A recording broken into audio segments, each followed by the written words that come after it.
Well, happy April 26th, everyone. I can't believe it's almost May. So we are here. Anyways, let's call this meeting to order. So in terms of Pledge of Allegiance, Daniel, do you want to do Pledge of Allegiance?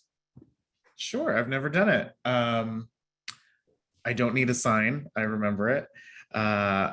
Pledge allegiance to the flag of the United States of America and to the republic for which it stands, one nation, under God, indivisible, with liberty and justice for all.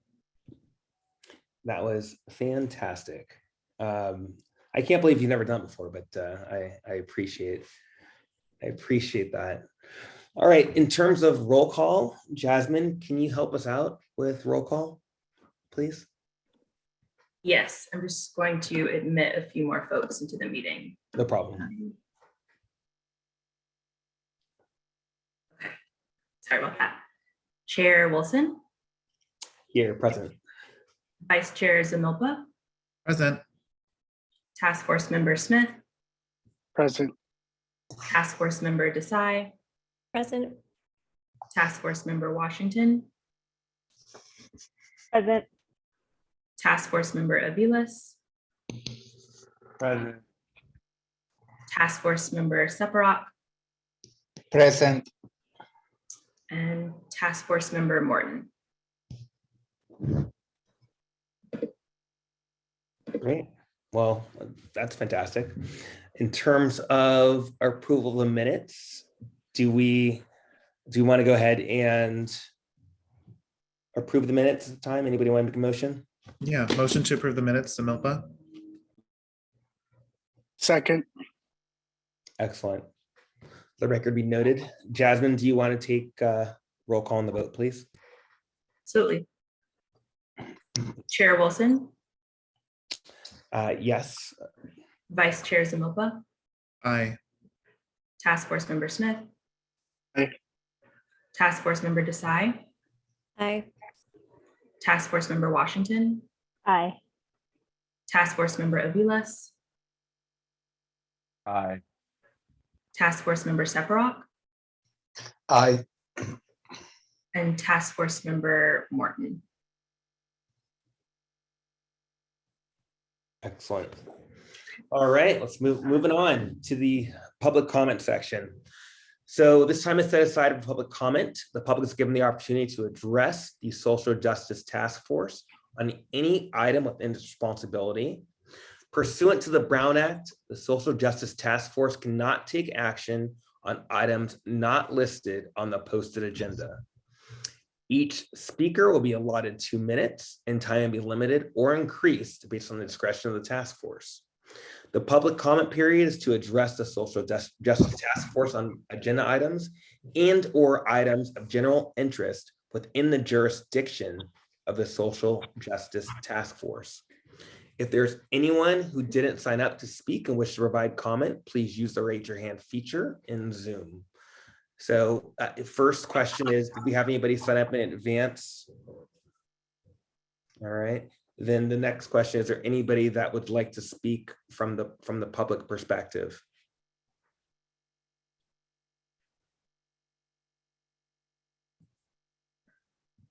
All right.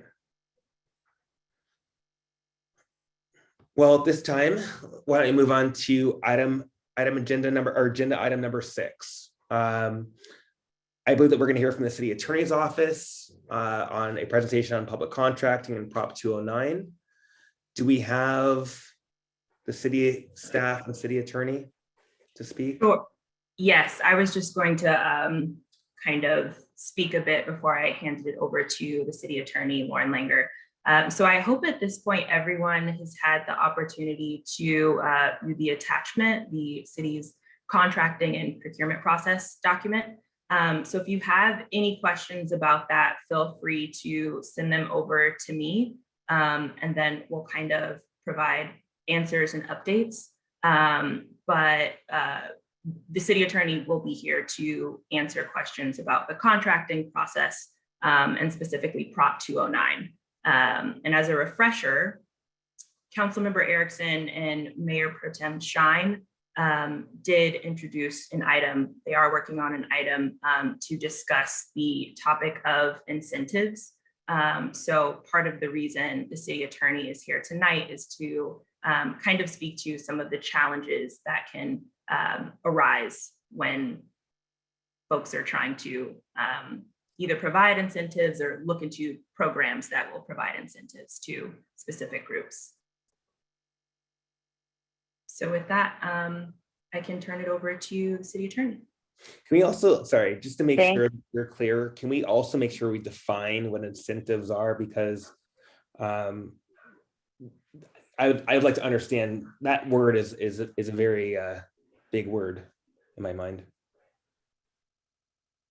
Got it. Yeah, and I think this is a pretty broad. Hi, I'm Lauren Langer. I'm the city attorney. It's nice to finally meet you all and have a chance to talk Thank to you. I apologize if I'm not looking right at the camera. I am using a loaner laptop and the camera is in a very weird place. So forgive me if my eyes are all over the place. I think there's a lot of terms that probably need some defining, and maybe are terms of art and may not be so specific. And I think as you do your work, we can, staff can help fill in some of the gaps. I think part of the idea of bringing me here today to talk about Prop 209 is to give kind of some of the big picture parameters around the types of things you can look at. And then as you come up with recommendations, we'll also be here to answer questions and help you frame those. I want to clarify one thing Jasmine said. I don't know if I'm the best person to answer questions about the city's entire contracting process, because that is, it's something that's handled through many different departments through the city. So that was one of the reasons that the presentation was put in your packet. And if you have specific questions, we can always get answers for you on how specific aspects of contracting works. But you know, it's a big city with lots of departments, and so there's lots of people who have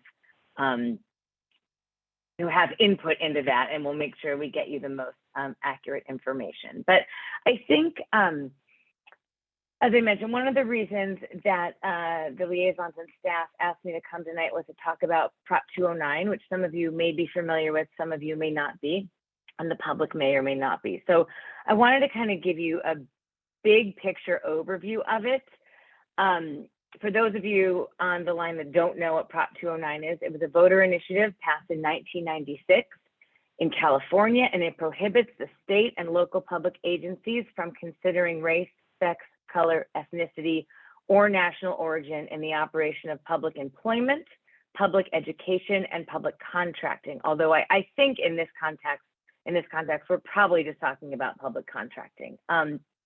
Specifically, Prop 209 states, the state shall not discriminate against or grant preferential treatment to any individual or group on the basis of race, sex, color, ethnicity, or national origin in the operation of public employment, public education, or public contracting.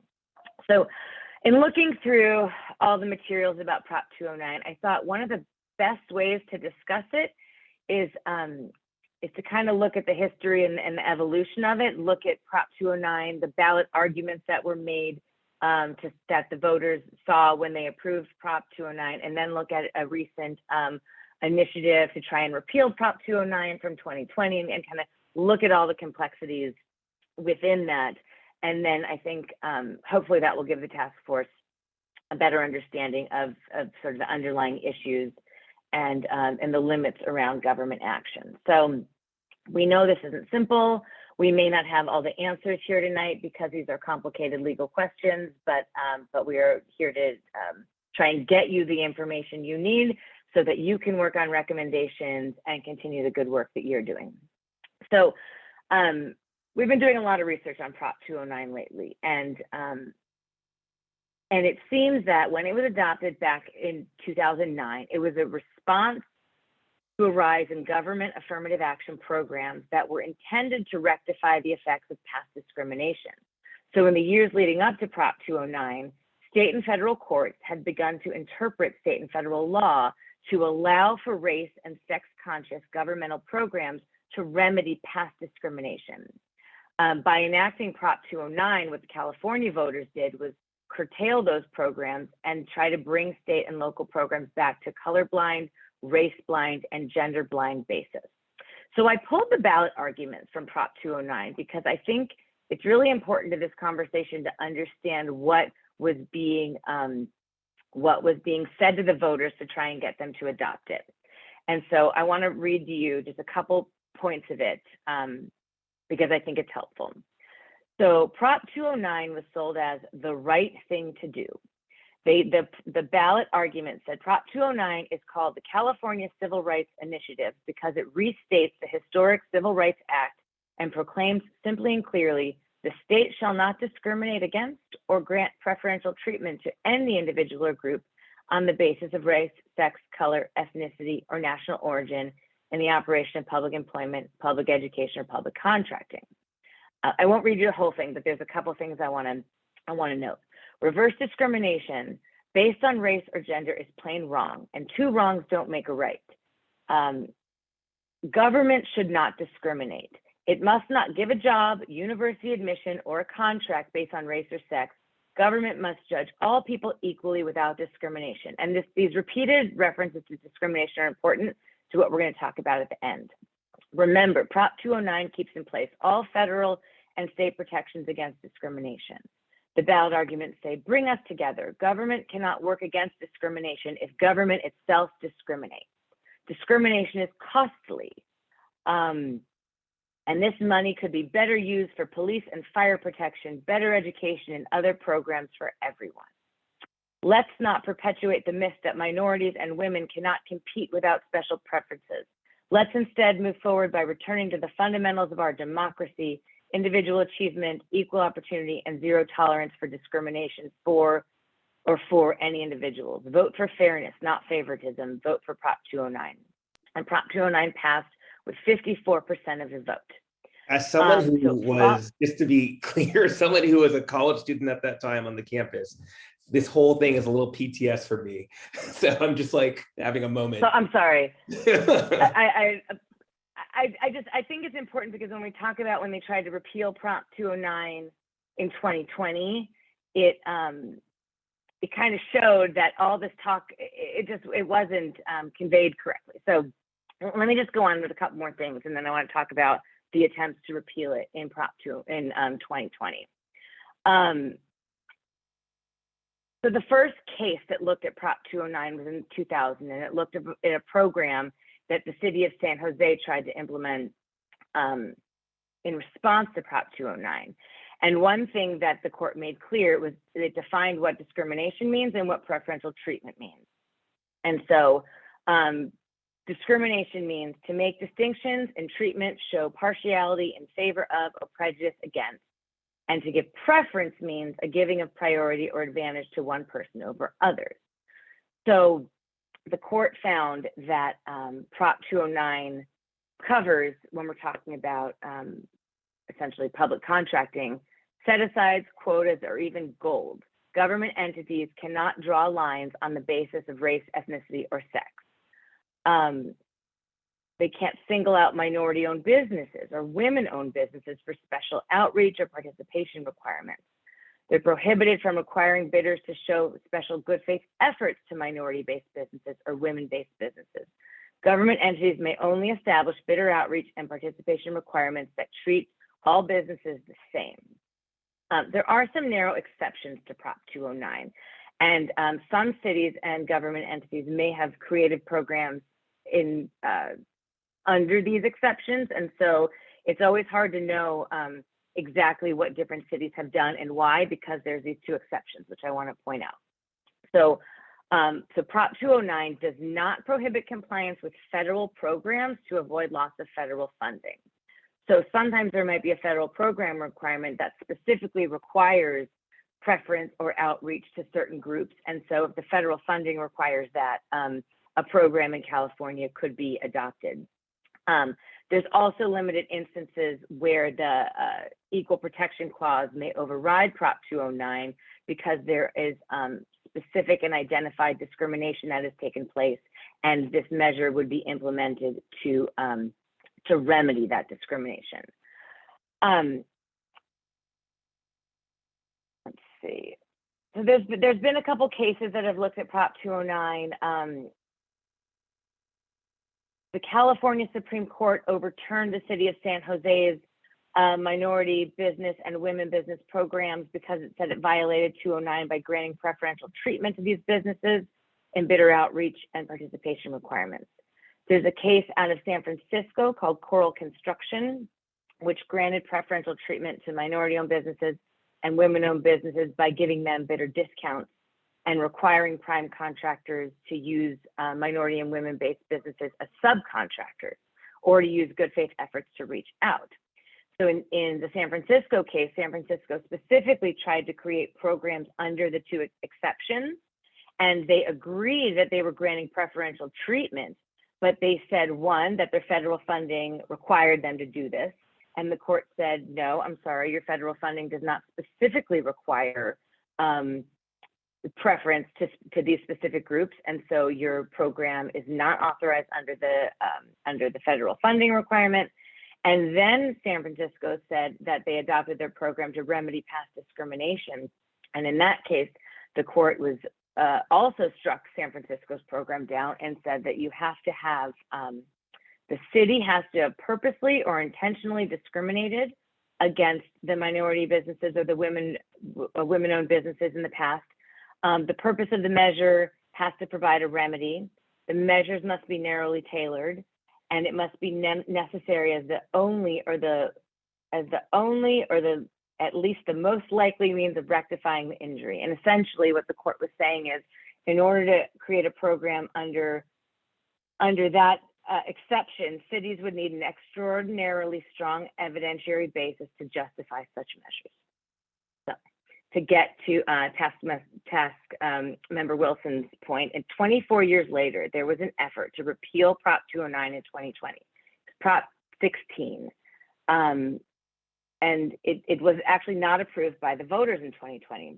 But the proponents of the repeal really tried to show the problems with 209. And it's an analysis, it said this: there's been disagreement over the significance of Prop 209 in the language to prohibit discrimination.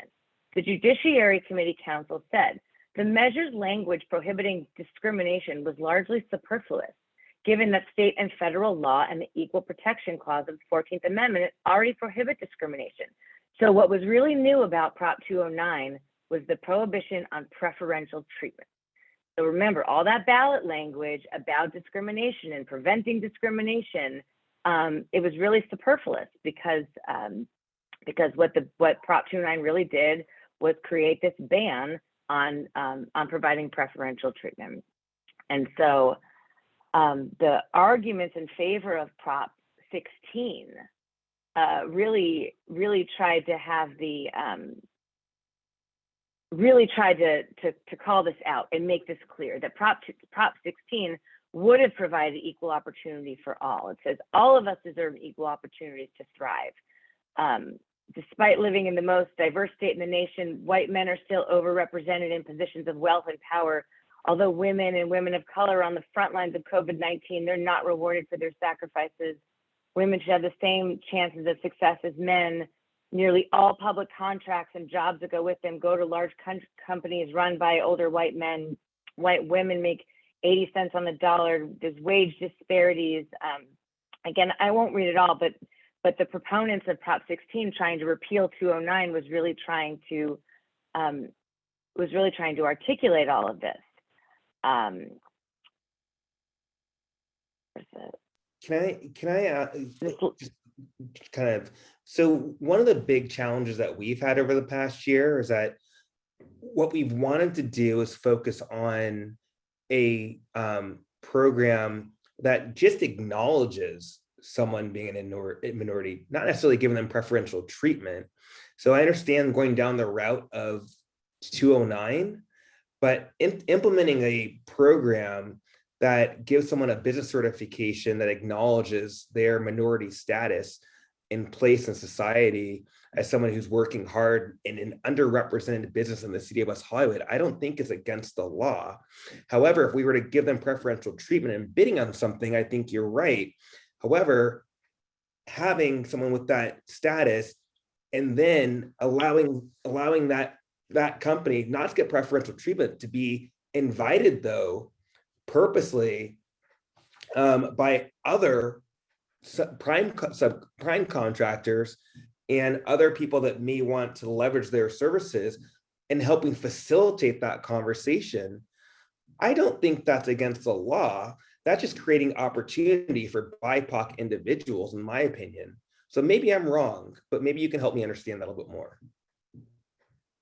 Well, and that's where it gets very complicated. And that's where I think staff wanted to start the conversation, start with the outer parameters, and then hear your ideas to try and help with those legal conclusions. It is where those boundaries are can be somewhat complicated. And so that's a good idea of something that we can, look into and talk about. Are we talking about certification? Or I know that there was a lot of questions about the contracting process. And so I think hearing the ideas and hearing what you're looking at is helpful, so we can provide you the guidance. We kind of wanted to do something very similar to what the city of Los Angeles is doing, which is creating forums for matchmaking to a certain extent for BIPOC or underrepresented businesses, to forge those relationships, to be able to bid on opportunities with the city, to encourage, when we notice that we don't have a large pool of minority businesses bidding on something, to encourage those prime contractors to reach out, and just as a good faith thing, not necessarily because we're going to get more points or get more of a discount. I don't know. I think I'm just frustrated with the response time, because we've been asking for this since August of last year. So, and we're now in April.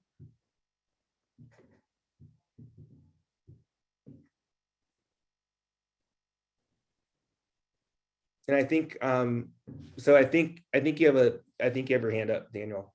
Yeah. The way I'm able to kind of interpret it in my world, again, not being as privy to the world of contracts, I look at it like employment. I want to hire the best person for the job. I don't want to necessarily hire somebody, I would, in my own position, I would not want to be hired just because I checked a box.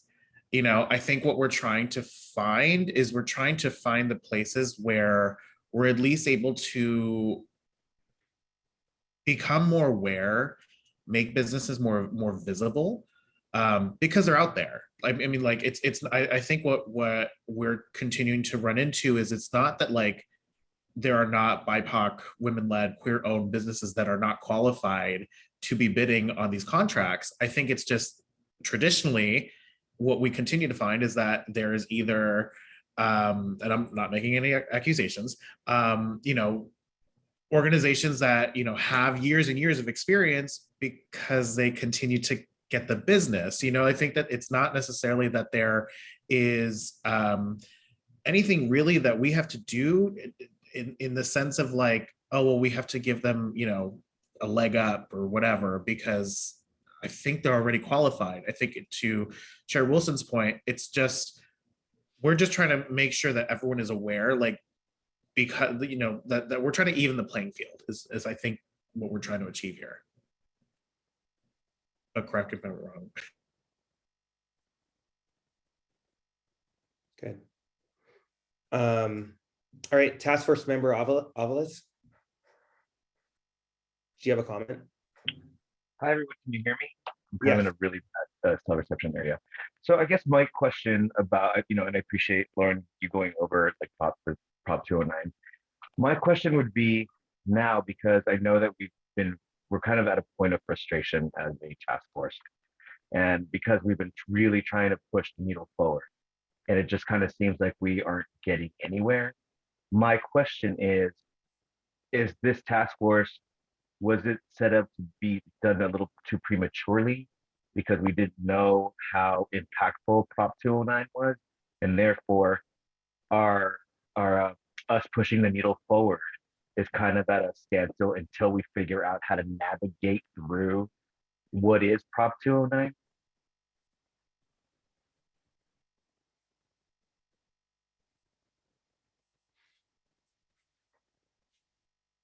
I'm gonna let Andy jump in there.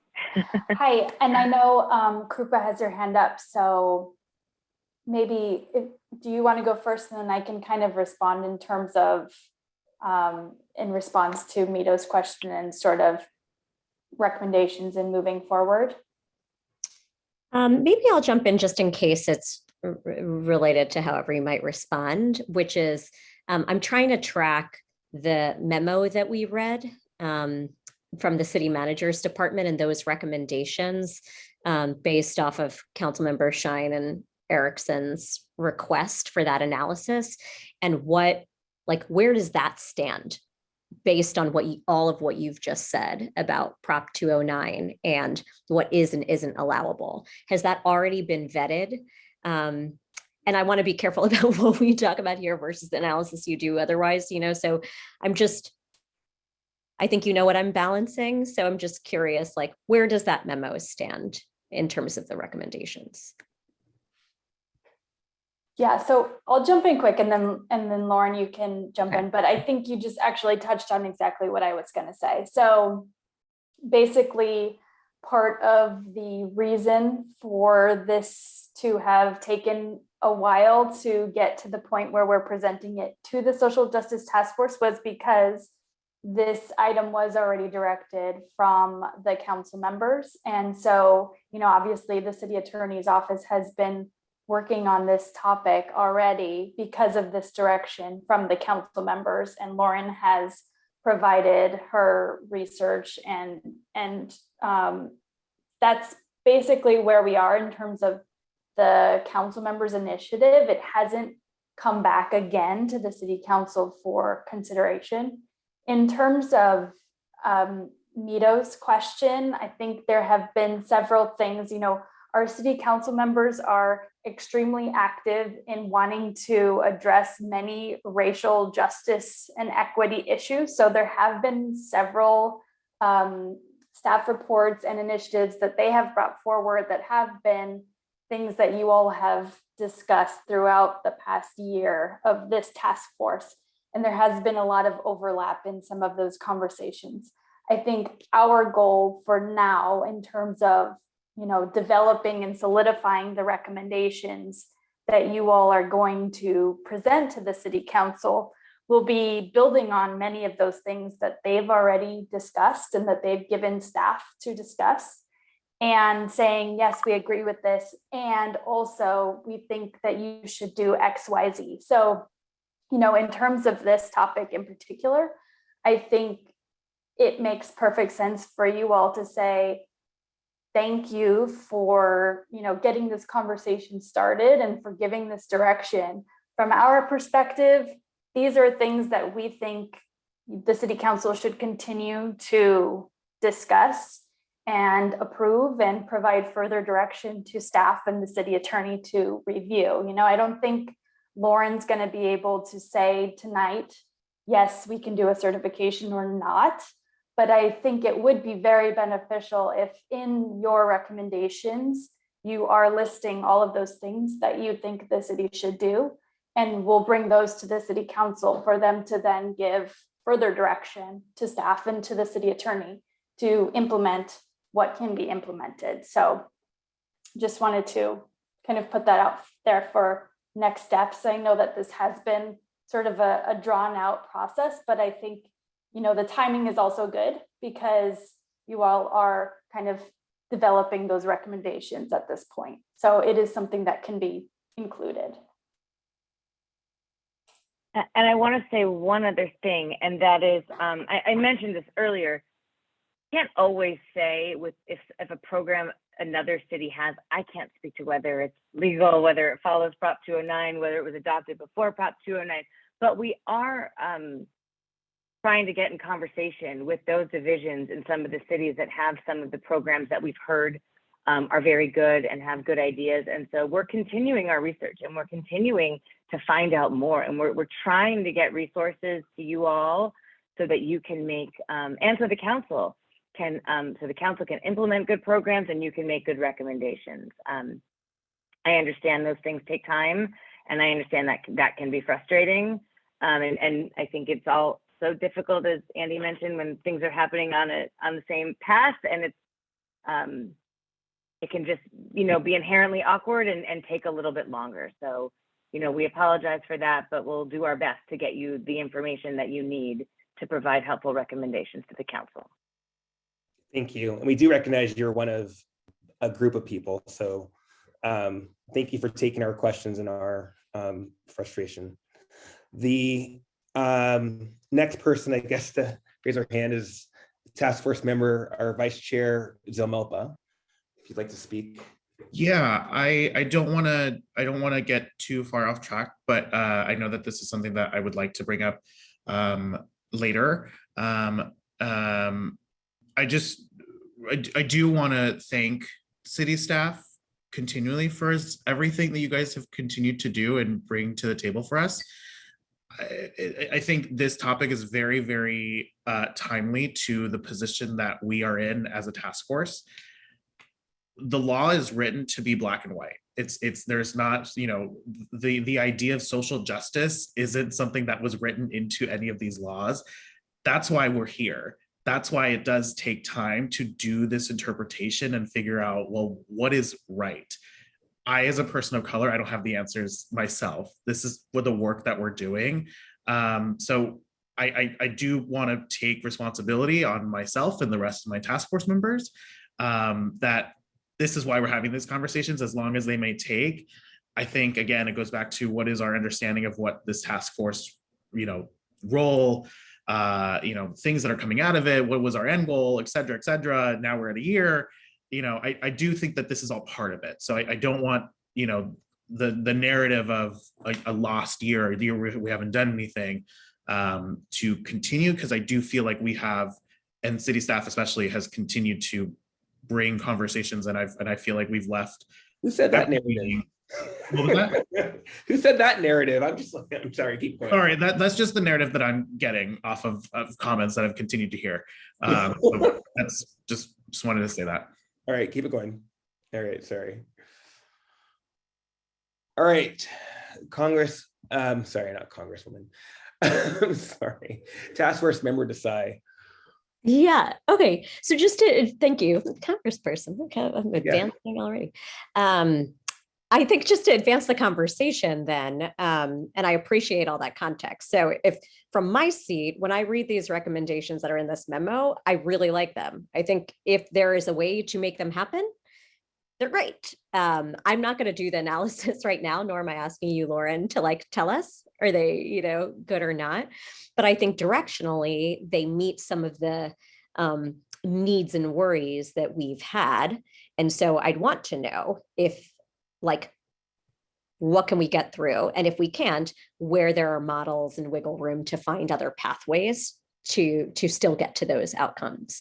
The other thing that I wanted to raise that I think we talked about very early in our task force meetings or conversations was the idea of thinking about the pool, meaning the pool through which the pool of vendors out of which we're making a decision. So could we, for example, make a recommendation that says we will not make any decisions about contracting if the pool doesn't mirror some or reflect some level of diversity that we value, that will then get us potentially, again, to the outcomes that we're seeking.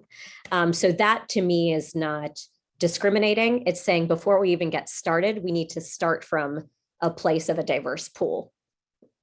So I'd love to put that on the table for consideration, as well as, kind of co-signing pretty much all of these recommendations in this memo. Yeah, may I say something? Again, we don't have all the answers, and some of these things take some thought and analysis, but not everything is prohibited under Prop 209. And so I did have a few thoughts at the end that I was going to wrap up with, and we kind of got off track, but that's fine. There are measures to promote transparency, to improve competition, to improve communication. There have been talk about certification, but there are things that can be done, and that list is a really good working list. I don't want to give a legal opinion on all of it and everything on there tonight, but there are definitely programs that can be created. So I don't want to create the sense that nothing can be done and there's no recommendations to be made. I really don't intend to come across that way. So there's lots of models to look at and things to be done. And I think that's part of the task force's role, is to provide some, maybe look at the list and say, if you could rank them, which ones are the most important and which ones does the council start with? So not everything is yes or no. Maybe some things are which are the best and which do you think, should really get, because, there's only limited resources in government. So things, as we talked about, things take time. So maybe it's even also just a hierarchy of what you think would be the most successful and impactful measures on that list. That's also information that the council probably wants to know.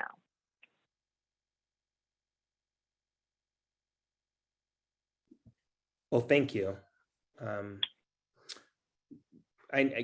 Again, I know it's tough, and you are a representative, not necessarily, and you're working your best.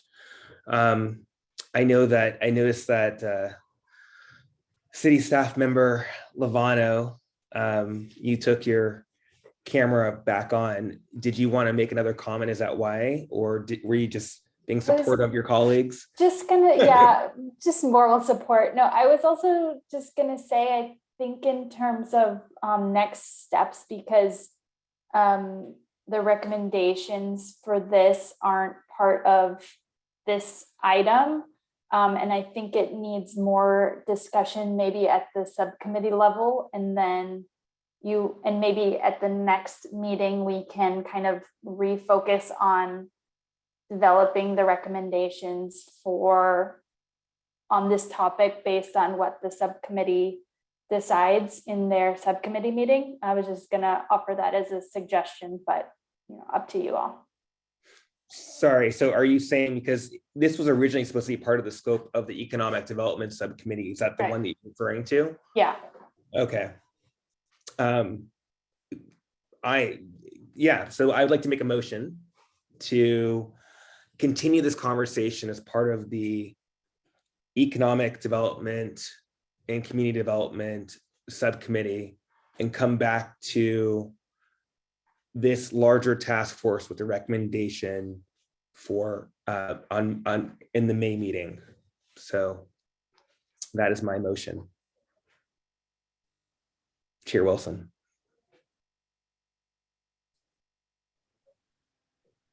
Is there a second?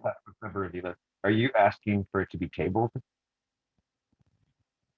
I'm asking for it to be, for us to make a clear recommendation to the city around, or develop a clear recommendation to the city based on what Task Force Member Desai said, based on what Vice Chair Zilmilpa said, based on what our city staff members stated.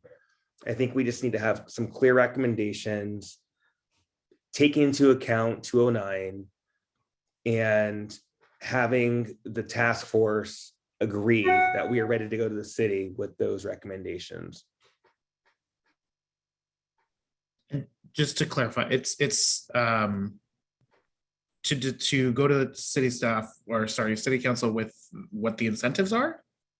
It's more of say, so let's just talk about this for a minute. So one of the things that so I think that's fair. Let's talk about this.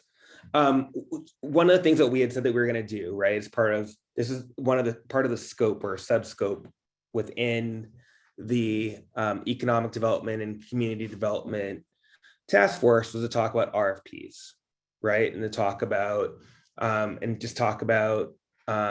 making sure there's representation from a bidding perspective on everything as it relates to RFPs. And with that, we don't want to step on the toes of what the city council is doing. We also don't want to impede upon any kind of conflicts with 209, right? So there just needs to be a clear recommendation that takes into account everything that we just heard, and also takes into account the opinions of our fellow task force members. And rather than ideating on this call for, I don't know, hours on end, or we could even call, alternatively, we can call a special session. My recommendation would be that let's just take what we all talked about and take it back to that subcommittee that was supposed to talk about in the first place, and then come back to this team to say, would you agree with that? Or what are your thoughts on this? After we fine tune a few different options, and then have that added to our list of recommendations. Task Force member Desai. Yeah, so just quickly, like I like the idea of the Economic Development Subcommittee kind of following up as per the original plan based on all of what you said. The only kind of nuances that I just want to reflect back to you are that, like, I think we take in 209 as like backgrounder, but it is not the Economic Development Subcommittee's job to do the legal analysis. So Yeah. I want us to be in a place of like making the recommendations we believe are necessary. And then, you know, and I would say the same thing in terms of stepping on city council's toes. Like, we are being asked to weigh in. And, you know, this group was assembled for a reason. So I think, like, you know, you've got your marching orders, so do we. And I think that's the way we ought to move forward. But Thank you for being the muscle. I appreciate that. Put me in my place. I love it. I love that. All right, keep it going. That's awesome. Thank you. All right. Anybody else? So really quickly, there was a motion. We didn't get a second, but we can do a roll call.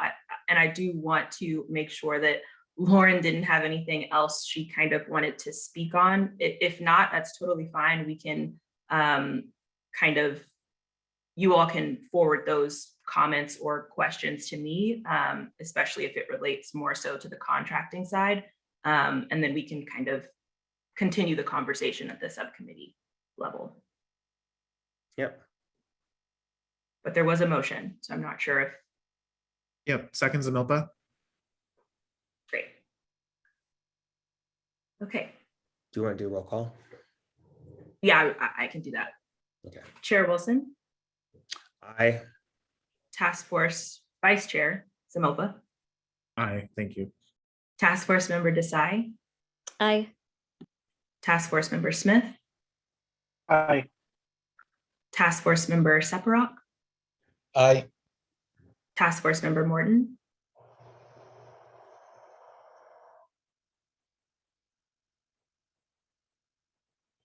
Aye. Task Force Member Washington, Aye. Task Force Member Aviles. Aye. Motion passes. Thank you so much, Lauren. Thank you. Bye all. Thanks. And I just want to thank Task Force Member Desai again for reminding us that we are not to be gentle. We're to be communicating on behalf of the BIPOC constituents. So that was communicated and reminded very clearly.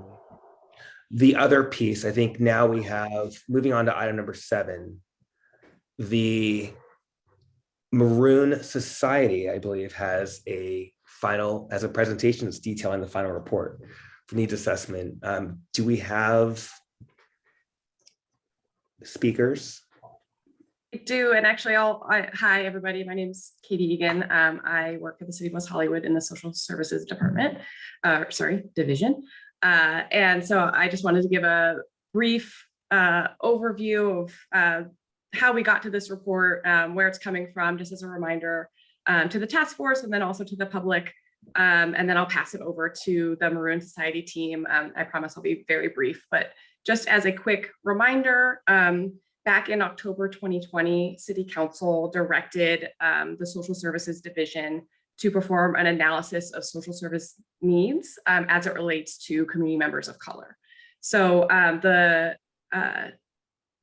Government Alliance on Race and Equity team in the Social Services Division took on that task after that was directed in 2020. I'm a member of the GARE team, as well as my colleague Doug Wynn, who's also here with us tonight. And so as you might recall, last year, we did 2 analyses on social service utilization data that the city collects on a quarterly basis from our contracted agency partners. And we presented one presentation to Human Services Commission and Council, I think last spring. And then once the Social Justice Task Force got its sea legged, we also came to you with our second report last August. And that really took a look at who is utilizing our services and what do their demographics look like. And so our recommendation out of doing those 2 deeper dives was, we have all this great data and we can see who's using our services, but if we want to know more about the ongoing needs and any service gaps, we really need to be talking to our community members of color. And so we recommended that council give us a little bit of money in order to hire a consultant to do that needs assessment. And so that consultant team is Maroon Society. And they have been working on this project since November of last year. And I am really excited to pass it over to them so that they can share the results of their work with you. So I will pass the baton over to Dr. Salias here. Thank you, Katie. Welcome. Happy to be here on behalf of Maroon Society. I am joined tonight by my colleague, Dr. Kahari Brown, and we will be presenting tonight some of the results and recommendations. I'd also like to acknowledge 2 of the members of our team that played a critical role in conducting this needs assessment, Patricia Ortega and Brandon Harrison, who are unable to be with us tonight. But I will start sharing the screen and keep it moving.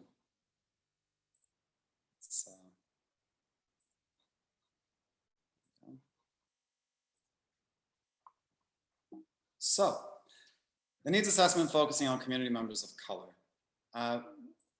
When we think about the needs assessment and what we were intending to explore, we're really talking about quality of life and all of the factors that contribute to a person's quality of life. As you know, the city has a variety of social services aimed at particularly this issue. How can we improve a person's quality of life?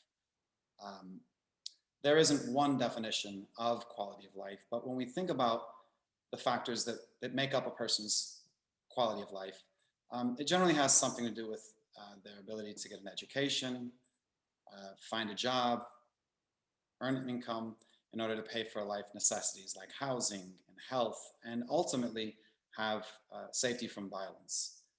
And those are sort of broadly, when we think about quality of life, that's what we're talking about. So in 2020, after a variety of demonstrations across the country, swept the nation and the globe, the city of West Hollywood took note, and they wanted to know, what are the experiences of community members of color? And particularly, how much does a person's race and ethnicity determine quality of life and their ability to access the social services that we, City of West Hollywood, make available to everyone? And so the question results are this: a lot, a little, and it depends. And what I'm talking about is a person's race. It depends. It depends on where someone grew up. It depends on where they live. It depends on their social network. And so these factors, even when we control for them, when we're looking at a person's quality of life, race still matters tremendously. When we look at people of color, BIPOC community members compared to white community members overall, we see much worse outcomes on almost every quality of life indicator: income, employment, education, food security, housing stability, and health. And the list can go on when we start getting into other indicators like safety and violence and those types of things. So the city wanted to know, does race matter? How people are accessing, how well are people able to access the social services that we make available? And so with that identification of the disparities, the team with the city, they identified the disparities. So just as a backdrop to the previous conversation about Prop 209, it's very notable and commendable as a consultant that does this type of work for different municipalities. It's commendable that the city of West Hollywood is at the forefront and that they're wrestling with these questions that, which became so obvious by some of the presentation from the city attorney. The conversation around race becomes so challenging anytime it comes to someone in power having to consider the fact that they are given power for a reason. And any conversation around that, people start questioning, is it legal? Is it ethical? All these ethical and moral and legal questions come up when for years no one questions the hierarchy that kept everything in place, where whites are at the top. I'm not going to go down that road, but I'm just noting that I commend the city of West Hollywood for asking and wrestling with these challenging questions. So with the needs assessment, it had 4 primary objectives that were all very related to what we're talking about. To conduct a needs assessment focusing on community members of color, 1 was to measure interest and utilization of West Hollywood funded social services. The second goal was to identify any unmet social service needs among community members of color. The third was to explore possible access barriers that community members face when attempting to access these social services. And the fourth was to propose solutions. And so tonight, Dr. Brown and I will discuss more about this needs assessment and some of the recommendations that came from this inquiry. To conduct this needs assessment, we piggybacked on the work already done by city staff and conducted a utilization. We analyzed social services utilization by community members of color, and we added different levels of context to explore those questions a little further. We conducted interviews with social services agencies, those that have high utilization rates among community members of color, as well as those who have lower utilization rates. We believed that there would be insight gained by understanding how is it that some agencies have really high utilization and others have very low utilization. What can we learn and what can we share with other social services agencies moving forward that may be instructive? The third method we used included conducting focus groups and interviews with community members of color. This also included conducting Spanish language interviews.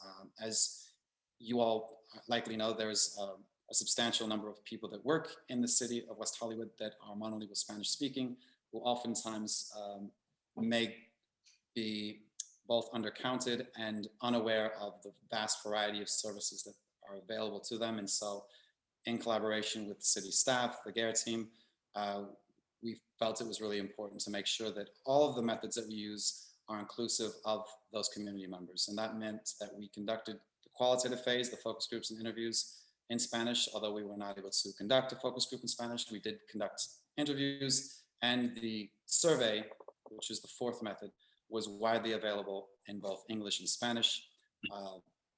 It was also available for Russian language speaking community members if they so chose and wanted to participate. And now I'm going to turn it over to Dr. Brown to get into the first 3 recommendations. Okay, thank you. So our first recommendation is to develop an awareness campaign for people of color working in West Hollywood. This recommendation stems from our finding that people of color are less aware of municipal funded social services than are their white counterparts. This awareness gap is particularly pronounced among those who work but do not live in the city. This is concerning because relative to city residents, non-residential workers earn lower incomes and need more help meeting their basic life necessities. That said, we recommend that the city and its nonprofit partners coordinate an outreach campaign, which includes people of color, to educate workers about social services. Okay. Our second recommendation is to expand food and nutrition programming for non-resident community members. This recommendation stems from 2 of our findings. 1, community members of color who work but do not live in West Hollywood are much more likely than West Hollywood residents to live in low-income households and to report an interest in food and nutrition and nutrition support. 2, it is also the case that the city's homeless population is disproportionately Black and Latinx. However, many of the city's current food and nutrition programs are limited to West Hollywood residents. To that end, we recommend that the city expand its food and nutrition services to include non-resident community members. And in doing so, we also recommend that the service providers have people of color on staff and employ staff persons that possess the cultural competency to serve unhoused persons in an uplifting manner. Now, our third recommendation is to develop a racial equity-based service utilization strategy. This recommendation stems from the fact that although people of color report having a greater need for help in dealing with hardships than do whites, people of color are less likely to use city-funded social services. That said, we recommend that the city should develop a racial equity-based service utilization strategy. This strategy should include 1, a population estimate of West Hollywood, including non-residents. 2, this strategy should be informed by Government Alliance on Race and Equity principles. And finally, this strategy should incorporate insights from the needs assessments of service interest and barriers to service.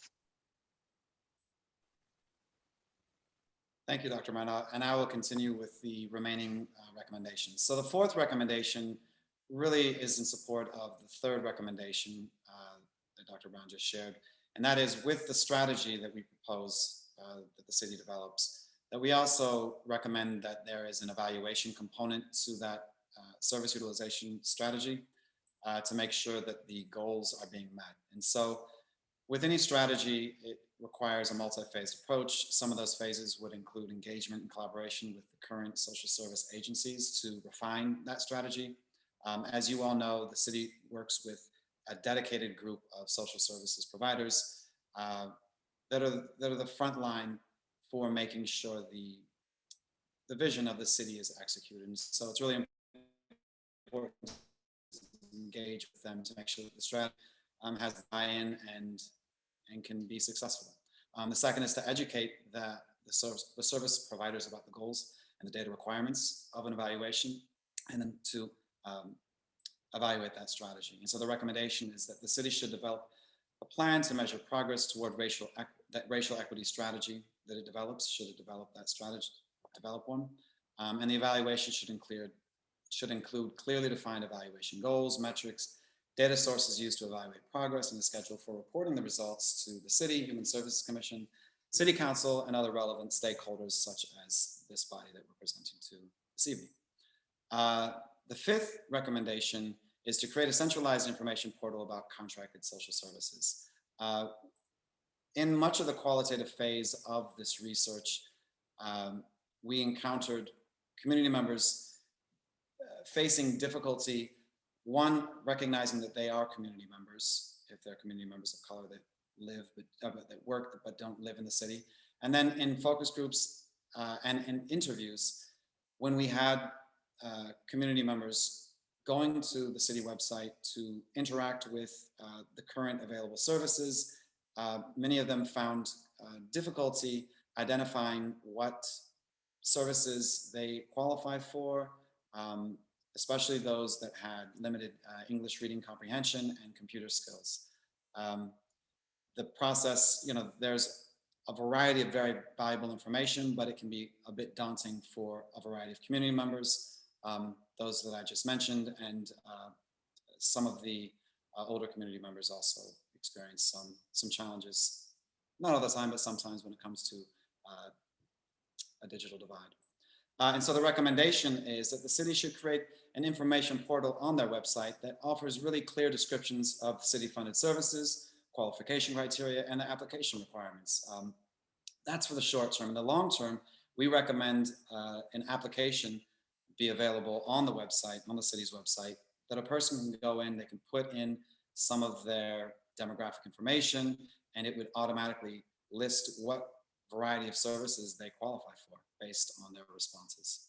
And then the sixth and final recommendation is to standardize the provider capacity to communicate about services offered. And this really also supports number 5, but contracted social service providers have varying levels of capacity to communicate with the public and process applications. We noticed, and community members noticed in that process of doing a trial run to find out what they qualify for and the process and steps of applying, that there's a range of information available.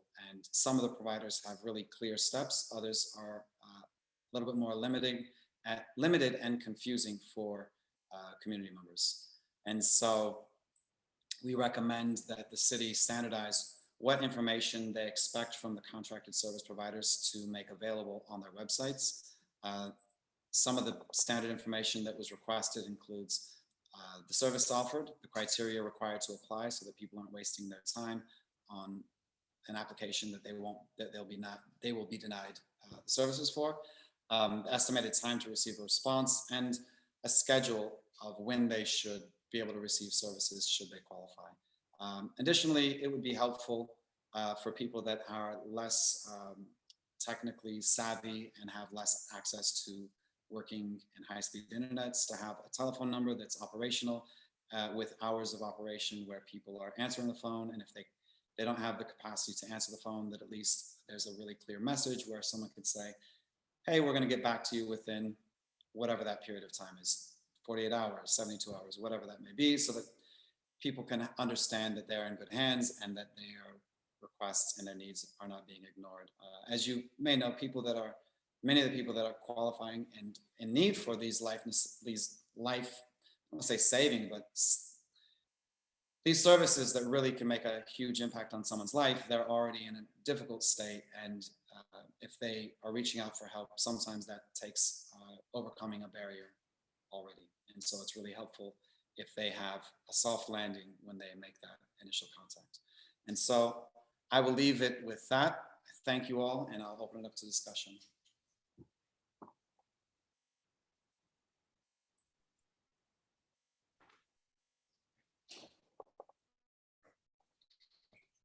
Any comments?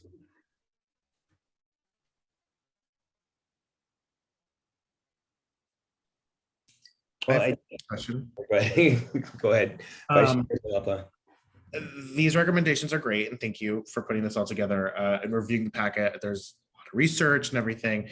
How far off would you say the city is now to where your recommendation is? I mean, like in terms of budget and things like that, are we nearly there? Is it, there's a large overhaul? Like, how would you summarize the work that needs to be done to where you're seeing the needs are at?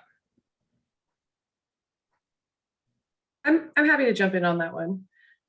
So one of the big things that we were looking for out of this report, and part of the reason that it's coming to you today actually is that we were really interested in reviewing the recommendations and putting anything that might be relevant into the social services RFP document that will be going out actually next week after it's approved by council. So what we've done is we have actually highlighted all of these recommendations in that RFP document. So we are actually looking for agency partners who want to partner with us on these goals. And so that was a big priority for us. And in terms of, dollar amounts, it's literally the division trying to put their money where their mouth is in terms of following through on the recommendations from Maroon Society. I would definitely say in terms of the recommendations themselves, like there's definitely work to be done. And this report, I think, gives the division real clarity on where there are gaps. And this will, in addition to being something that is included in the RFP and that we want to uplift with our agencies as we start those new contracts in the new grant year, it's absolutely something that the Government Alliance on Race Equity team in the division is going to be focusing on as our next steps. We've been really centered on the needs assessment itself, and now we really want to turn our work to focusing in on this and making sure that these recommendations are implemented well. Gotcha. And just real quick follow-up question. In terms of what would be helpful from this task force, is a ranking of the recommendations? Is it, is there still room to add in other recommendations? I just want to get an understanding of where, I know you mentioned this is going to council next week. So time is of the essence, I'm sure, but if there are recommendations, especially from our social services subcommittee, I'd like for them to just make sure that they have the space to chime in as well. Yeah, I will say, unfortunately, the timing is difficult because we do have to get the staff report to council finalized as of yesterday. So the recommendations are as they are, just because we can't edit it, and the draft process is long. But we are very happy to hear everyone's feedback, and we'll definitely take that into consideration, and as needed during next week's presentation, happy to share that with council as appropriate.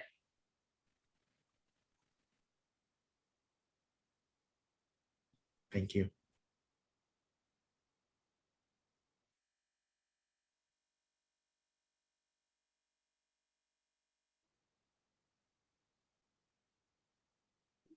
All right.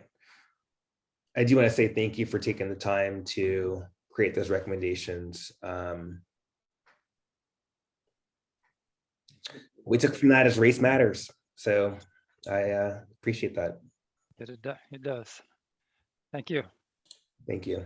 It absolutely does. And I just want to say again, thank you to Maroon Society for all this incredible work. And thank you for to the task force for having us tonight. Yeah, thank you. Cheers.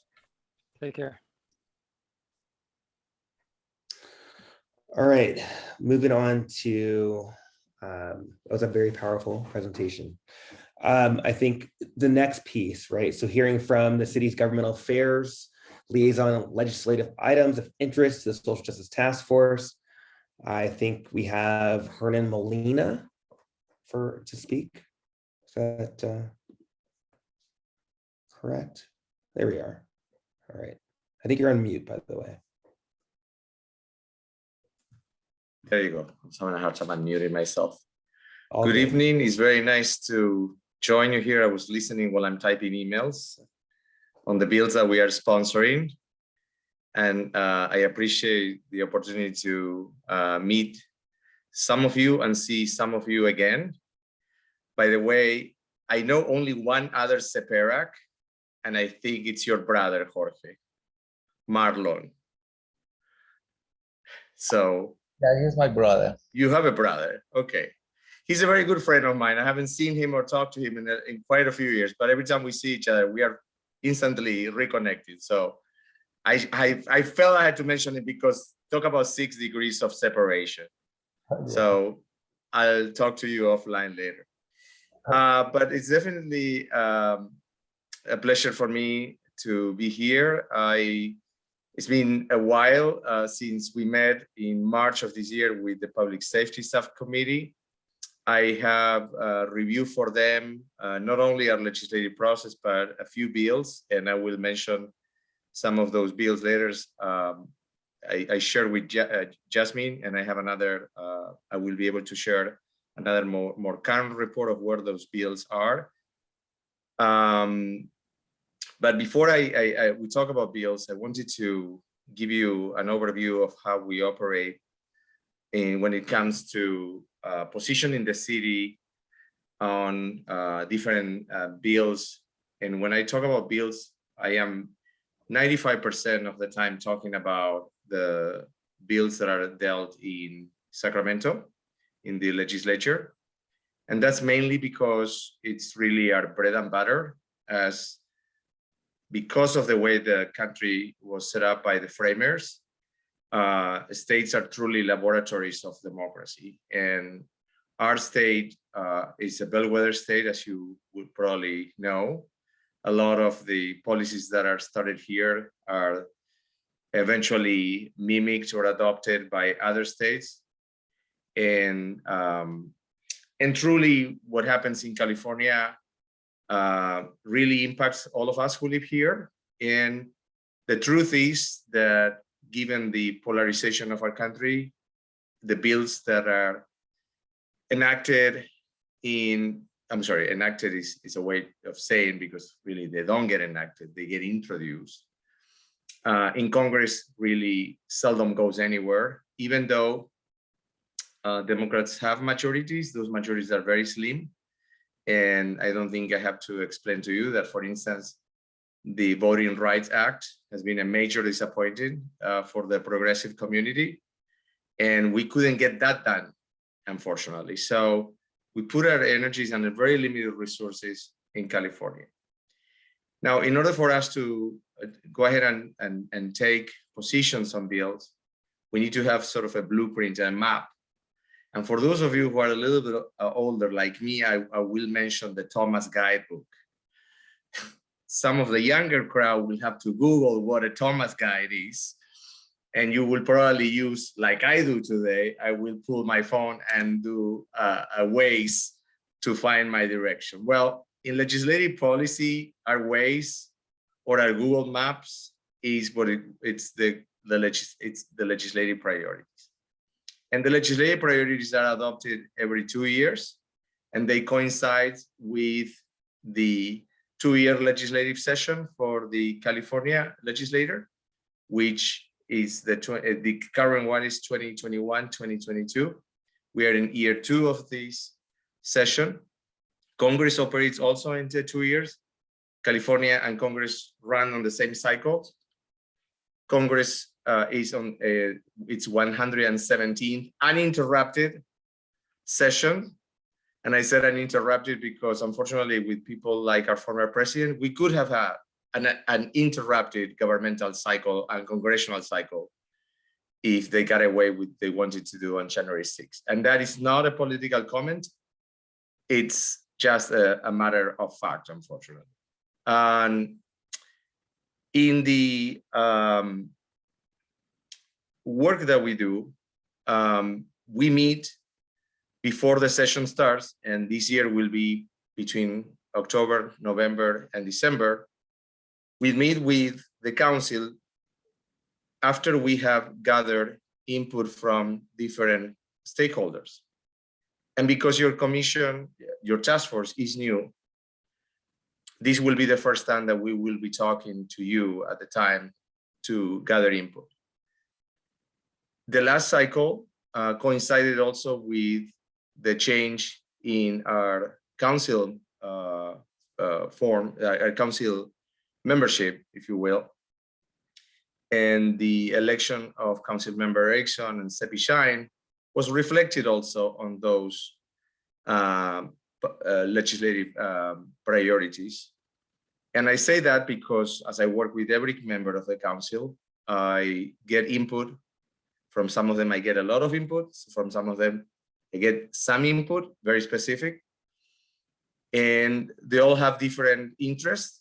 I can tell you that when it came to the current legislative priorities, and it's not a coincidence that she was an author of the original motion of this task force, Mayor Pro Tem Seppi Shine brought up a lot of, gave us a lot of feedback about social justice. So our legislative priorities have an expanded section on social justice. And if you haven't seen the document, it's available under weho.org/legislative. And I can also get you a copy of the current legislative priorities. Why do I tell you all this? Because in addition to the legislative priorities, we are also guided by our city's core values. And the fact that I've been doing this for so long and that I've been a member of the city staff since 2001, and I spent 12 of those years working for one of the elected officials on the city council, has gave me sort of like an important seat, if you will, in the audience to see a lot of the discussions that the council has had over the years. And these discussions were about what's important to West Hollywood. For instance, environmental discussions, adopting a green building ordinance that was pioneered in not only in just in the state, but also in the United States, that has been copied by many other municipalities. In public policies, you would talk about in school, some of you, if you are political science majors, you will talk about policy diffusion. And I'm proud to say that in many of these areas, we have been the initial diffusers of those policies, those ideas. And that's how we are able to review bills and then determine whether the bill is relevant to the city based on its values and legislative priorities, or it's something that we don't necessarily need to get involved, but we will continue to monitor. And I just want to give you an idea of the volumes of bills. The last time I checked on April 1st or 2nd, something like that, the legislature had considered 5,002 bills. And when I say considered, and just so you understand, there are 40 senators and 80 assembly members. This is a full-time legislature that it works around the clock year round. And if you do the math, 5,000 bills is a big chunk of bills. Currently, in this session, we are following 277 bills. And when I say following, we are monitoring where the bill goes and what happens to it. And some of you may know this, or you may not know. When a bill is introduced, the original administrator of a bill is the Committee on Rules. In each house has a Committee on Rules and determines, based on the nature and scope of the bill, where to which committee it has to be assigned. And when I talk committees, I talk about policy committees. For instance, a bill that talks about state parks will be referred to, if it is an assembly bill, to the Assembly Committee on Natural Resources. If it is about health and healthcare, it will go to the Assembly Health or Senate Health Committees. That process is important because that's how the bill goes through the legislative process. And if it gets approved in those committees, most likely will be approved in the Senate floor or the Assembly floor. And then that process is repeated by moving to the other house, because we are a bicameral system of legislature. Now, as you can imagine, when you're following 277 bills and you're taking positions on some of the bills, you have to be really alert and involved. The city is also sponsoring 2 bills, and as sponsors of the bills, we are pretty much in charge of the language, the legislative intent of a bill. I'm going to quickly mention those bills. One is related about tenants in common, something that you may have heard about it. It's happening quite a bit in Los Angeles, whereas a landlord will change the nature of the use of an apartment building and will evict all the tenants, and then will sell common interest or shared interest in the building without doing the proper conversion. For us, that's a problem because we are losing rent stabilized units, and we don't really know what happens once a new owner comes and takes possession of the building and perhaps rents that unit. And the problem with renting a unit that has been previously occupied by a tenant, has been evicted and promised to have the first right of refusal, is that is violation of the law. So I won't go any further because I know my time is limited. The other bill in California, you cannot build multi-stall gender neutral bathrooms. You are required, if you have one single stall in your business, public place of accommodation, to have it all gender. And that's pretty much because West Hollywood was the first city in make it happen at the local level, but there was no state law. Well, 2016, Assemblymember Ting introduced the bill. We were one of the co-sponsors, and now we are the sponsor of the bill, along with City of Santa Monica, Trans-Latino Coalition, and very likely Equality California, and many other organizations. So I have, and this is the point where we get to your bills, the Public Safety Subcommittee had requested that we take a look at a few bills. I have done that. We have discussed with the Public Safety Subcommittee. We are continuing to follow those bills. And I have a conversation with Jasmine this afternoon at your next meeting, you will receive a staff report with an update on those particular bills. I believe there's 9 bills, if I recall correctly. And I added one more bill that is about Innocence Project, which will require 3 counties in California to be chosen by the Attorney General to establish a pilot program on Innocence Project to review serious cases of alleged wrongful conviction, so that individuals who have been allegedly wrongly convicted can be, those cases can be taken a second look. And I think that's important because it's really about the spirit of this task force. We know that unfortunately incarceration of minorities, it's at a much higher degree, not just in California, but across the justice system in the United States.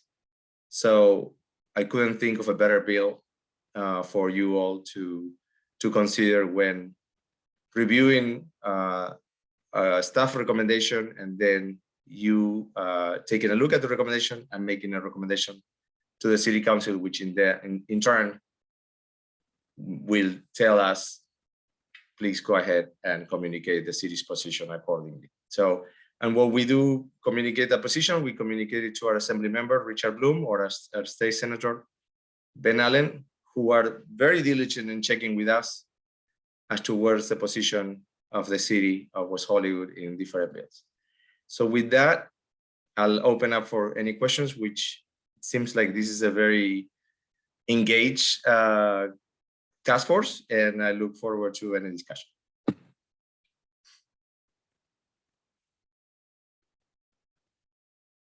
Oh my God, everybody's shy tonight?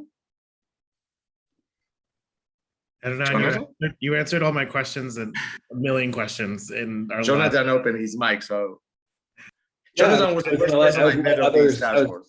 I'm going to encourage other people to talk. I think this arose from a conversation around public safety. So, I want to thank them for bringing you here, and then also just ask if they got their questions answered. And it sounds like Vice Chair Zamelpa did.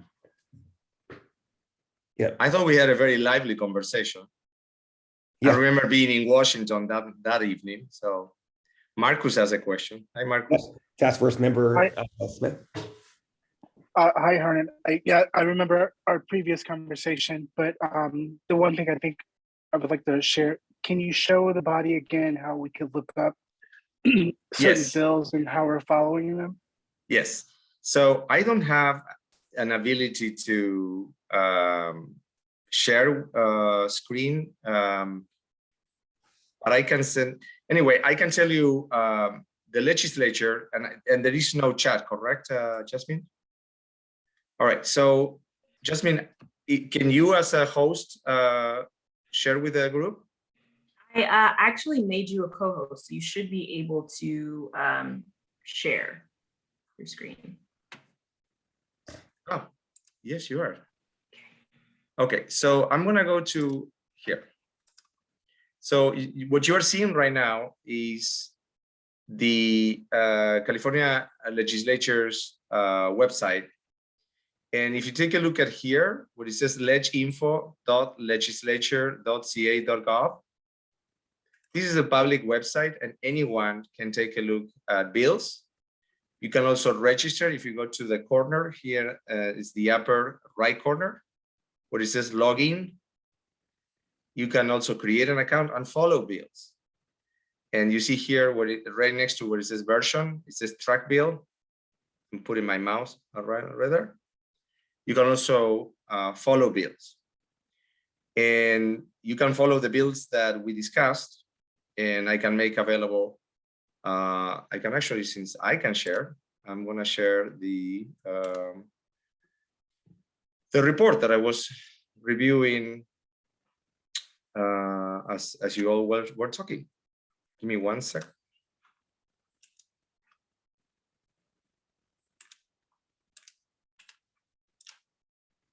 So this is the report that I put together using a platform called Capitol Track, which we are subscribed to.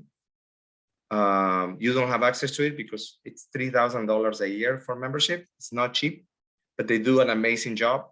And these are all the bills that we discussed, plus the one that I told you about, the Innocence Project, which I'll take you right there. Here it is. It's by Assemblymember Levine. It's AB 2706. And if you notice what it says status, it says refers to Committee on Appropriations. It refers to Committee on Appropriations because it probably has a large fiscal impact, because it requires the creation of a project.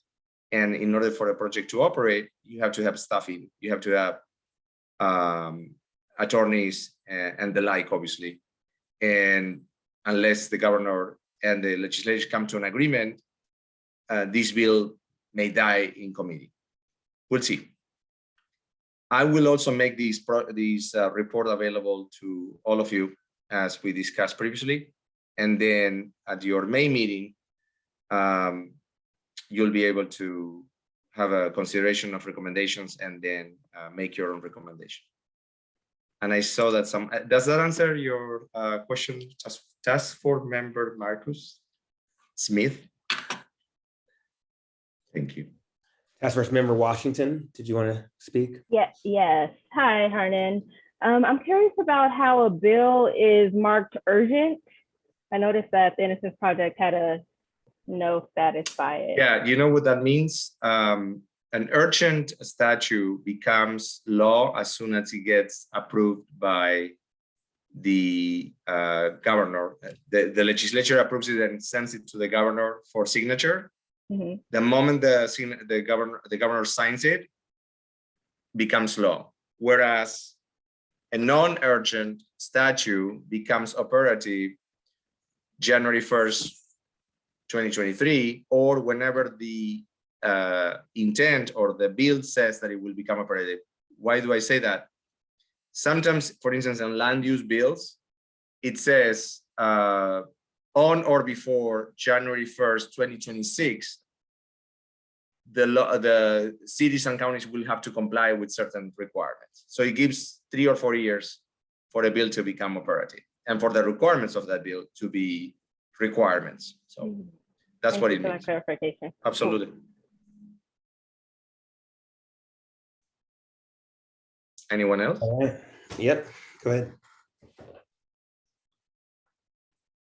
Task Force Member Smith, you still have your hand up. I'm assuming that you just never, it's all right. We're good. All right, well, thank you for presenting that. I think you've answered or clarified a lot of questions. So Good. I think with that said, maybe we move on to the next item. Thank you very much. Perfect. Thank you very much. Have a good night. Thank you. Sure. All right, so for the next item, we're on item number 9 now. And I believe we have an opportunity to hear about some of the recommendations from our Housing and Homelessness and Social Services Subcommittee. Can I ask the Aspire group to lead us in discussion, please? I guess I'll start. We've just been really just trying to get down to what social services we already have, how can we build on them, or what programs we need to maybe we need to make, per se. And so Jorge and Giselle and I, we thought about, what do we do right now? I think we're all kind of people who just want to get things done. So I think we wanted justice for our unhoused people. We want to allocate funds that provide interim or temporary shelter for members of our community who are experiencing homelessness within West Hollywood. And while we were delving into this, we figured that, or we found out that West Hollywood was already exploring the possibility of securing the Project Home Key funding to purchase the Holloway Hotel, which is on Santa Monica, and I think it's La Cienega, to serve as interim housing for members experiencing homelessness. And we were really excited about it. We're all for it, and it kind of, it made us really happy. But then when we got into actually what was going on, we found out it's going to take 8 to 12 months to build. There would only be 20 rooms. 20 rooms is better than no rooms. So there were a few things that like just came to our minds. And so we were really happy about that. But we found that there was like an immediate need to provide housing and services. And furthermore, as we are hopeful, but there is no guarantee that the city can actually receive the state funding. So we thought that funds should be earmarked in the event that the city is not able to secure that state funding and resources. And I believe the state has, or the city has said that there's going to be $2.8 million on top of the Project Home Key funding. So we're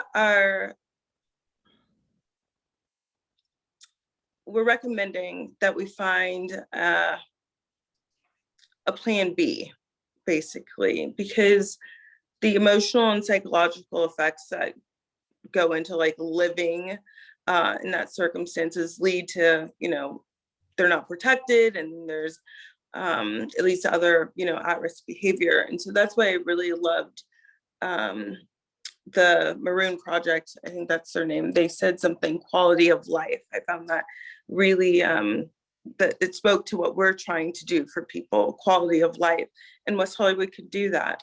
So we're suggesting that we get to, and I know everyone always asks what West Hollywood is doing at it's Santa Monica and also gonna get that big lot, but we're just trying to find ways to do something now with these wraparound services, because wraparound services are also prevention. So long story long is that we would love to allocate funds or to earmark these funds and provide temporary shelters for people experiencing homelessness. Okay, great. I'm going to invite the other task force members to ask any questions and or provide any feedback to this strong idea that the subcommittee is building potentially into its recommendation. So if you could give some feedback, some reactions, some questions to them at this point, that would be great. Sure. Vice Chair Zamilpa. Yeah. This might be a question for the subcommittee, or this might be a question for city staff. I'm not sure. That location that you'd mentioned, the Holloway Hotel, I believe is what it's called. With that process already being in place, do you know what that process looks like? Like, is it this went up for sale and city council was like, yes, let's earmark that? Or is it like a bid? Is it a, we think we want to push out whatever business is in X location? Do you know what that process is like? So I can send additional information, but and apologies, my internet cut out. So hopefully I'm not duplicating something that's already been said, but I believe the city is applying for the grant through state funding. So, and I want to say it's called Project Home Key. So I believe the process is like any grant process, right? So once the city finds out whether or not they've been awarded the grant, that will determine what the next steps will be. But I can send out additional info too. There's a press release that kind of details a lot of the information you might be interested in. Gotcha. Yeah, because the reason why I ask is, you know, I know what especially as it relates to services, we always need more, and we need more space, and we need more funding, we need more of this. So I'm not sure if it makes sense to, you know, as a task force, as city staff, as city council, etc., as a community, be on the lookout for locations that might become available. I just don't know what that process looks like. And if it's you secure the location, you have a plan, but you got to find the funding, or we got the funding and now we got to come up with a plan for the money. Like, I just want to know what the process looks like, just so, again, if it is a process where it's like, okay, I'm just going to use Holloway as an example. Like, do we have to get Holloway done before we try and secure more? Can we do things, concurrently? I just don't know what that process looks like.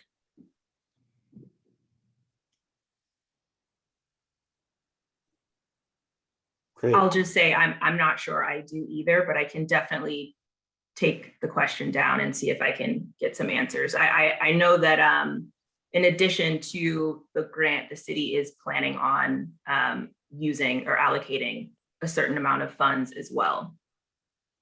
I mean, in the way that you read it in the press release, it says that they've allocated $2.8 million for this, but also that they are waiting. It says they're exploring the possibility of purchasing Holloway through Project Homekey. And then when we were speaking, we asked how long it took, and this would take, and they said 8 to 12 months. And I don't know if that goes with the build out. The Holloway is 23 rooms. It'd be cut down to 20 because they will have wraparound services, which we were really excited about. But it would cut that down to, that would cut it by 3 rooms. So yeah, that's just the way it reads if you read the press release. We have task force member Wilson Smith on that wants to say something. I'm not sure what the press release reads, but is the Holloway the only identified property right now for potential homeless housing in this city? To my knowledge, yes.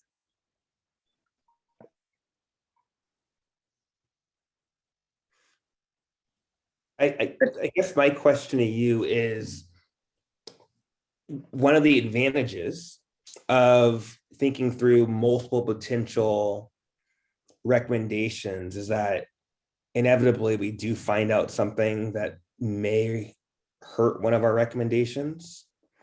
So then my question to you is there an opportunity for us to think of multiple areas that we want to address and a recommendation, maybe putting out there 3 recommendations that you may want to think through? We have 3. I'm just not going to say all of them tonight. I'm going to let the other kids do some talking too, but this was, I think we wanted to start with this because this is the biggest one, right? This is the one where we're like, how do we find housing even in the interim of you doing this interim housing, whether we're using parking lots, whether we're using the parks that are maybe a little bit on the cusp, like Poinsettia. It's just getting the idea out there that this is timely because quality of life matters, right? So that's just this one.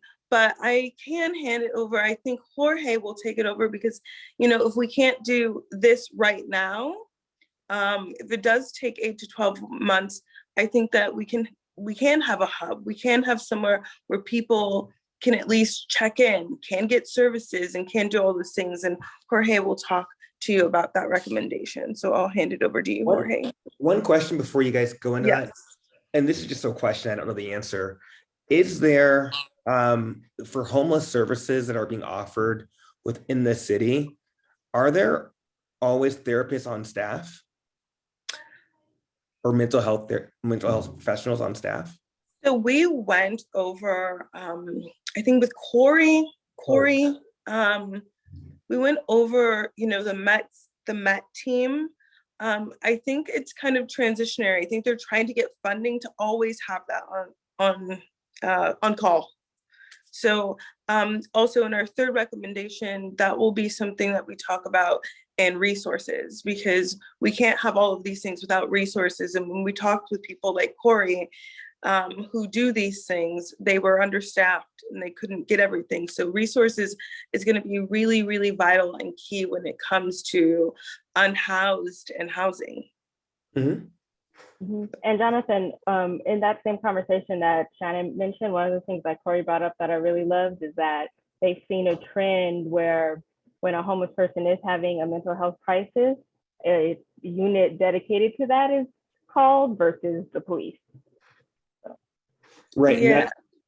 Yeah. And that kind of that dives in, I think, to our 988 service that we're implementing in West Hollywood. I mean, the piece I was, the piece I was just wondering is, do the social services organizations that we're sponsoring have a mental health person on staff? And if they don't, is that something that we would want to make it a mandatory thing if we're going to be giving them money? I don't know. Good question. Yeah, well, now we're passing to my recommendations now. We as a team, we were talking about, what we can do.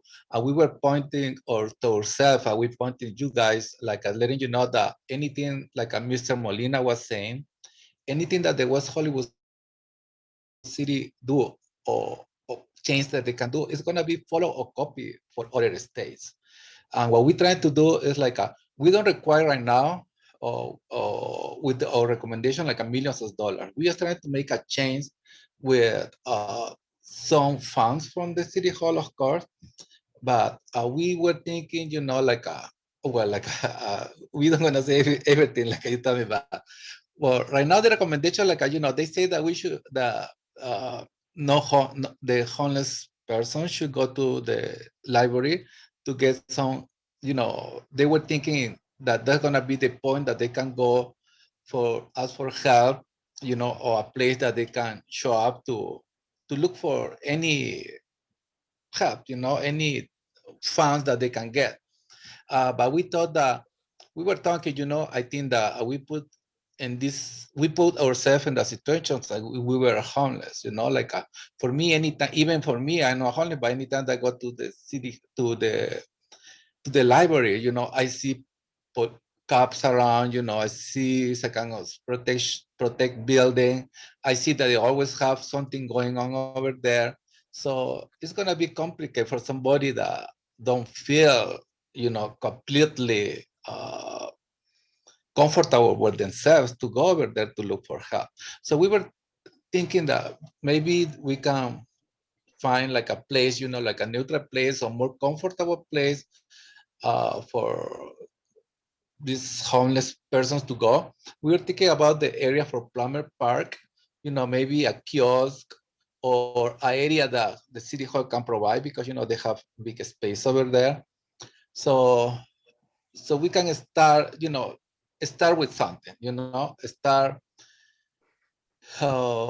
offering what we planning right now, like I say, it's not a big millions of dollars or whatever, but we're planning it like start with something little like first, what we know that they really need is like a shower buses, maybe 3 days, 4 days. I don't know how much the city hall, we presented this, like a as a recommendation, we can try to figure it out how the city hall can do it, we can negotiate. Plus, we can work with that. Maybe that what can be very important that we were talking to with the team, because we are a team, nobody here is trying to shine. We all put a little bit of us to make this work. Yeah. We put in like maybe a locker room, because like we mentioned, sometimes people have very important things carrying with themselves, and they have to, going everywhere with all this weight, I think that a key, from a locker can give the idea to the person and say, something belongs to me, I have a space, I have a place to go.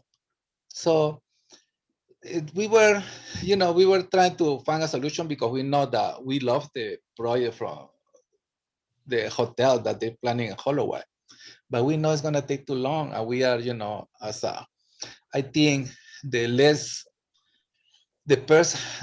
group of people that less help was having in all this time is, the non-house people. So we think that we cannot wait more, Well, actually, they can't wait more, We as me as a person too, it's like being out there every day is, even when we know that, well, we've been told that it's gonna be help, but the still is still not coming. You know, the help is still not coming. There are some other things like we thought, like maybe, you know, because we know that actually while we were talking about the bus passes, the city hall is not like they provide the bus passes. They pay, you know, the monthly fees when somebody have a disabled pass or you know, senior pass. So they pay that monthly fee. So maybe we can, City Hall can try to find a way, you know, to provide a homeless person with a bus pass so they can go to different places when they're gonna look for help, like for food or showers, laundry, you know, things that, small things, like I said, there's not millions of dollars for that, you know. So Little one change. thing I just want to say is that, number one, what I love about the three of your team is that you guys have like this passion and this heart that like comes through in every time you speak. And I just appreciate that. I think the shower buses, you guys have mentioned that before. And I think that's a good idea if we wanted to build that out more. If you guys think that that's a direction you want to go. Yeah, sounds like, yeah, go ahead. Yes, I also wanted to just kind of condense this really quick for Jorge really quickly. I think what we wanted to say all around, because he had all the points, but we really were looking, if we can't do something like shelters right away, because we're waiting on a holiday, they're waiting on money. We wanted to do something that, because Corey brought up that a pressing issue was having a one-stop shop. And I know this to be true because when you have all of these services in different places, our unhoused community, just to get the essentials, are going everywhere, every day. So even if it were 2 to 3 times a week, we do it. You pay $950 for 5 hours and get the showers of hope, and they even come with a mobile laundry service. So if you did something like that, and then you had somebody with, I think said, correct me if I'm wrong, Giselle, you have better memory. I think she said 2 days a week that you could go to the library and they had people with resources. But what if you made a hub, this interim hub at a park like Poinsettia, because people, or Plummer, it's on off of Poinsettia, Plummer Park, because people feel comfortable there. I feed people there all the time. There's a large community there. Also, we're in West Hollywood. It's not right in the backyard. It's a little bit off the beaten path. I think it's a real good and so anyways, long story long again. We want to allocate funds for a safe place where people can receive wraparound services, because also wraparound services are prevention, and it can rely on consistent information on resources that are provided by West Hollywood. And we also would love to provide items like maybe lockers or storage space, showers, bus passes. We want to provide the essentials for our unhoused neighbors to provide them with safety while housing is not in place. So the main recommendation, just to make sure I'm understanding this correctly, was not just about the shower buses. It was about having a single spot for people to get all the services they need. And that potentially could be something like Poinsettia Park. Is that what you are both saying? All three, correct. All three of you, sorry, all three of you are saying, yeah. Yeah.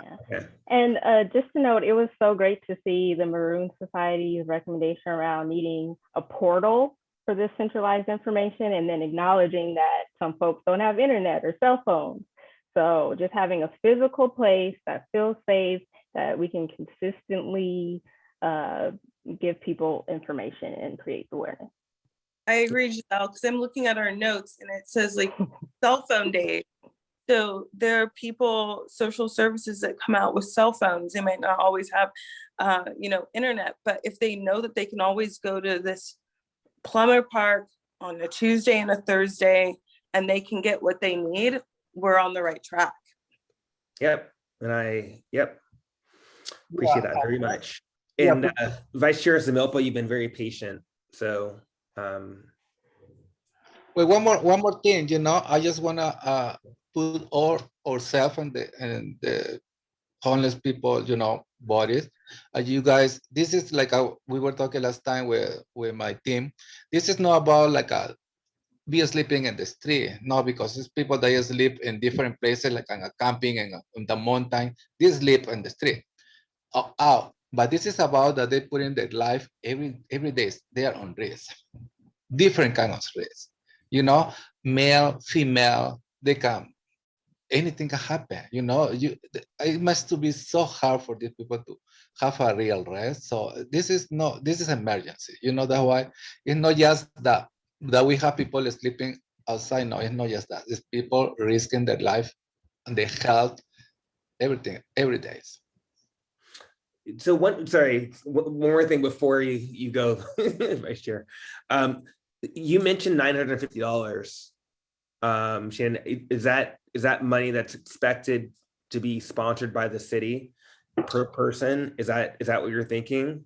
I was just saying, for me, and I have this in my notes here, it cost me $1,000 for 5 hours. I bathe people twice a week. Los Angeles, and it's called Showers of Hope, and we do a lot of business with them. I also do Dignity on Wheels. They come with the laundry, but that's with this recommendation, we're like, it's not crazy. If you go to Uline, if you go to Home Depot, and you got some lockers so people could just hold their things, or, you know, it's easier when you have to walk to all of those services if you don't have to push your whole cart with your things in it, and if you could have some things. So we looked at Uline, we looked at things like Home Depot. If you were to have a hub, it doesn't have to be $1 million. It doesn't have to be $2.8 million. We could start small. If we have 112 walk, start with twice a week showers. It's as long as we're doing something to make somebody's life a little easier. One more thing. I also have been servicing 6700 Sunset. It's a motel. It has a large LGBTQ community there. We've been seeing them, but I know that's a little bit more costly. My friend Nicole, who is living there now, who does the food with me, I think she says the government's paying $3,600 a month